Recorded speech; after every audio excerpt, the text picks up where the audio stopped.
যুক্তরাজ্যে আগামী ৮ ডিসেম্বর এক সমাবেশে ভাষণ দেবেন সাবেক প্রধানমন্ত্রী শেখ হাসিনা। এই সমাবেশের আয়োজন করেছে যুক্তরাজ্য আওয়ামী লীগ। শেখ হাসিনাকে প্রধানমন্ত্রী দাবি করে তারা এই আয়োজনের একটি পোস্টার করেছে, যেখানে প্রধান অতিথি হিসাবে শেখ হাসিনা বক্তব্য রাখবেন বলে প্রচার চালাচ্ছে তারা। সমাবেশে আওয়ামী লীগের কর্মী সমর্থকদের প্রতি বিশেষ বার্তা দেবেন শেখ হাসিনা। আগামী দিনে বাংলাদেশে কোন পথে চলবে আওয়ামী লীগ দল সেই নিয়েও কথা বলবে। পরবর্তী পদক্ষেপ কি হতে পারে তার রূপরেখাও গড়ে দিতে পারেন শেখ হাসিনা।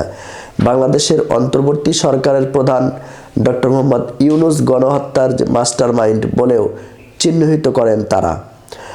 তারপরেই শেখ হাসিনার কণ্ঠরোধ করতে যে উঠে পড়ে লেগেছে ডক্টর মোহাম্মদ ইউনূস, এ বিষয়েও মন্তব্য করেন তারা।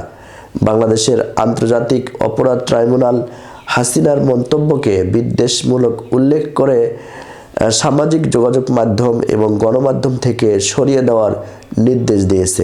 বাংলাদেশে হিন্দু ও সংখ্যালঘুদের উপর অত্যাচার নিয়ে খানিকটা ব্যাকফুটে রয়েছে ডক্টর মোহাম্মদ ইউনূস।